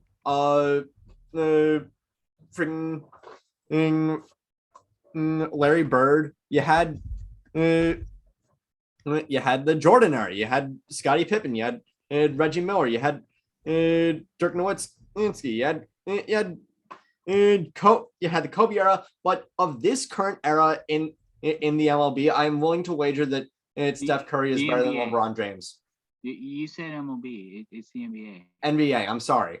The point still stands, Zach. That in this current era in the NBA, I would say that Steph Curry is better than LeBron James. Definitely. He's I wholeheartedly agree with that. I agree with that too. LeBron isn't a fantastic talent and one of the best players the league has had since LeBron. It's that not since LeBron, since Jordan, but LeBron, he's great, and he's great, and he definitely made basketball a lot more about the individual than he did about the team, which you can take whatever you want with that. But I think that Steph Curry with using with nobody goes up. Nobody makes a shot and says, "Oh, LeBron," or some shit like that. People will say Curry, and yeah, people still say Kobe and shit like that. But like, But no, I remember back like on the basketball courts too, like back in like middle school, we'd be playing basketball and whatever, and we would all be shouting Kobe. But now I feel like it's like this is for Kobe, and so like I feel like to be shouting out, this is for you, Kobe, or something. LeBron James was simply a fantastic player in the NBA. Yeah. Steph Curry, But the thing is though, like LeBron James, he's really good. Like I'm not gonna say like one of the all-time greats. Absolutely, he is Yeah. up there. yeah, he's a Like- fantastic player. But Steph Curry revolutionized the modern game of the NBA. He took what Oh Reggie, fuck yeah! he Oh took what fuck Reggie yeah, he Miller- did. he took what Reggie Miller did and And he basically just ran with leveled it up a fuck ton. speaking of guys named Reggie Jackson of the Clippers hit a game-winning 2-point jumper with 2 seconds left in the fourth quarter, just to spit in the mouth of the Orlando Magic. No, can we just talk about the Lakers Mavericks game the other night? Holy shit, that was good. Yeah. I didn't watch it because I think I was watching the Bruins. No, what's it called? The Mavericks hit like a 3-pointer or something to tie the The game just Bruins before weren't overtime. even Oh, I playing know. on I know. Wednesday, I don't think. And then the Lakers, It was also it might have just been the fact that I was like, oh, the NBA is on. you probably like you watch Scott the Wash or something. yeah, it was Scott the Waz. Knew it. Yeah. I know you too well. Hey y'all, Scott here. Anyway, Devontae Graham at the Pelicans hit a full court shot. Wait, a full court shot to Yeah. hit what? Is there a highlight of this? Yeah, look up Devontae Graham, Pelicans, Thunder. Okay. Or Alright. whatever you decide. Fuck, if my keyboard can figure out what I'm trying to type. Devontae Devontae Graham. winner. Full court. Maybe you should Oh maybe yeah, you right here. should, I found it. I gotta watch this. What the fuck? There's no way. The There's first no comment way. says you can feel OKC's heart getting crushed. Also, Yeah. You're watching House of Highlights too? yeah. KD got fined $25,000 for cursing at a heckler on Friday. On Friday's win against the Atlanta Hawks. Yeah. To which I say, shut your bit, shut your ass up, motherfucker. Yeah. Or I'm rather, watching this. One full court shot. There's no fucking way. holy shit! Holy shit! Fuck! Wow!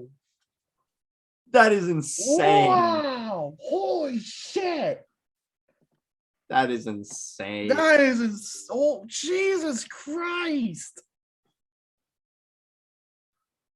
Wow, that is fucking remarkable. After getting fined $25,000, Durant went on a 51-point performance against the Pistons. That was pretty cool. It's like shut your ass up, motherfucker. Shut That was- your ass up. Who put that in there? Was that you, Zach, or was it Jocelyn? it was me. Yeah. It was You put it in there. Actually, Lord. we got breaking news from the MLB. Actually, MLB Oh, my- Players Association met Thursday for the first time since the lockout began. Like they're just meeting now? Yeah, 3 weeks after it fucking started, you're finally meeting. that's an interesting great lockout, guys. Breaking news. We're lockout fucking done. guys happened lasted 3 weeks. Yeah. Wait. The MLB lockout is over, or No. Is that the MLB and the player and the MLBPA met Thursday for the first time since the lockout began. There's no oh, then there's nothing moving towards not locking out, or nothing moving toward No, not that we know of. Not that we know of. not that we know of, but it's not like all is silent on the MLB front. But it I can imagine like that meeting went like this. There's a shit ton of Hello. NBA. Yes, we're here to discuss how this lockout's gonna work out. Uh, Oh, funny that you mentioned that. We're trying to Tanner. work toward compromise. Tanner. That's good. We're probably gonna try to take more pay cuts from your players because fuck The you and Chicago everything you Bulls had stand 2 for. games postponed this week due to 10 players being in the COVID protocol. Those 2 games being in Tuesday against the Detroit Pistons and Thursday against your beloved Toronto Raptors. Yeah. Mm. Hey, I can't control that shit. Yeah. I don't like COVID just like the none of you do. Welcome to. Oh shit, we forgot to talk about something for hockey too. We We forgot to talk about something for hockey too. The Senators and the Leafs are limiting their capacity to 50% starting tomorrow, which I will think you affect the said that Raptors. during the. No, I didn't. No, I didn't. I remember you saying that during the That one, Bobby no. segment. I don't remember No, we saying did. it, but if I did, I'll We look did, back at the footage. Tanner, don't worry. I remember us doing it. Okay, thank you. I wasn't sure if we did or Bulls not. are expected to return on Sunday against the LA Lakers. Yeah. And there's a lot of COVID shit. Richardson for the Celtics entering protocol, and he'll be out until the second. Maybe we should have just made this another list of names because Yeah, I feel like we should have just done that. Like Jabari Parker, Al don't need to Horford, rematch and Grant Williams, Yeah. Jordan Poole for the Warriors. Obi Toppin and RJ Barrett for the were out for against the Bucks. Quinn Grimes, Taylor Horton Tucker, Dwight Howard, Malik Monk, Russ, Avery Bradley. Malik Monk, we already got that. I don't know why I was put on there twice. Kendrick Nunn. Yeah, that's the call. Lakers were approved for the hardship provision due to the outbreak, and introduced Trevor Ariza and Kendrick Nunn, and they were able to sign Isaiah Thomas. Wesley Matthews and Giannis were both put on in the COVID list, as well as Donnie DiVincenzo. Yeah. As well as Bobby Portis as well. Kingdom's interim coach Alvin Gentry tested positive as well. De'Aaron Fox entered the protocol. Millsap, Bembry, Johnson, Aldridge, Carter, Howden, and Brown for the Nets. Doncic re-injured the ankle against the Pacers. Middleton hyperextended his left knee, and also Thanasis, I think I said his name right. Thanasis and Antetokounmpo might be out due to a calf strain. You guys can go into standings. Yeah, I'll let you take West, Zach, while I take East. And how many teams are we doing? Are we doing all of them? Just top five. Just top five. Because I'm not gonna. Are we starting with the Western? I'll start with the East real quick. Okay. So first place you got Brooklyn 21-8. Second place you got the defending champion Bucks at 2.5 back at 19-11. Third place you got the Bulls 17-10, 3 games back. Fourth place you got the Cavs 18-12 for 3.5 back. Yeah, the Cavs are doing good without LeBron James. Who the fuck could have figured that one out? And fifth place, we got the Heat at 17-12 and 4 games back. In Western Conference, you got a tie for first place between the Suns and the Warriors. They're 23-5 each. But the tiebreaker goes to Golden State, I think, because of conference and divisional record. Yep. Third place, we got the Jazz with 20-7. Fourth place, we got the Grizzlies, 18-11. John Morant, probably. And then fifth place, Clippers, they're 16-13. Well, they're tied with the Lakers. I believe John Morant is actually injured right now. Oh, great. So they're going to go on a slump. Okay. But now on to... There's not much. No, there's not much for baseball, but except for the fact that the MLB and the LBPA got back together. Right. Guardians minor league catcher Andres Melendez died suddenly at age 20 yesterday. Jesus Christ. 20? Jesus Christ. Mm-hmm. And another one who died, longtime MLB executive Roland Heyman died at 92 on Saturday, serving as GM for the White Sox and Orioles. He was then executive for the then Milwaukee Braves from 52 to 60, the California Angels from 61 to 70. After his bouts like GM, he was the Diamondbacks executive 2 times between 96 and 2000 and 07 to 17. Then in between, he went back to the White Sox from 01 to 07. He was also a 2-time Sporting News Executive of the Year in 72 and 89, and won the 1957 World Series with the Braves of Milwaukee. Rest in peace to both of you. Yeah. Zach, you want to wrap this up with Bear Sports Corner? Yes. So the sports, BSU sports, they're in a little break right now because Holiday it's, break. because it's holiday season and all that. So first I'll go to women's basketball. Break. Hold on. I don't mean to interrupt you, Zach. I'm so sorry. OBJ is negative. Oh, Nice. He's negative. So, yeah. That's good something. for you, Odell. Yeah. Yeah. You're still something. playing on Tuesday though. Yeah. Have fun with that. You at least get some more rest. Yeah. But anyway, Yeah. continue. So they'll be playing in Florida this weekend in the St. Pete's Classic at Eckerd College, which is in like St. Petersburg, Florida. And Okay, then so it's like the men's tip of St. Pete Metro. Yeah. Men's basketball, there'll be no basketball until right before the new year when they participate in the Eastern Holly Invitational at Eastern Connecticut State University. Yeah. And if I had to wrap up the show, we do our stupid fucking plugs because of course we do. So like I said, if you want a good coffee for the holidays to give as a gift to someone you know who likes coffee, go to benchwarmerbrew.com and get your delectable coffee. 5 Points blend, armchair QB blend, and the backup QB blend. Probably the greater blends of the all three because they're all like free great YouTubers. As well as I'm checking out my weekly series on the NFL Week in Review. Week 14 is up right now. And it's been up since Tuesday. Predictions have been up since yesterday, and Hockey Talk was Wednesday. And then also do feel free to hit subscribe on the vid. I'm almost at 100 subs. I'm 13 away. I'm almost at 10 subs, Tanner. Can be a subscriber too if you check out Into the Den on YouTube. It's my Bruins post game analysis video. My most recent video.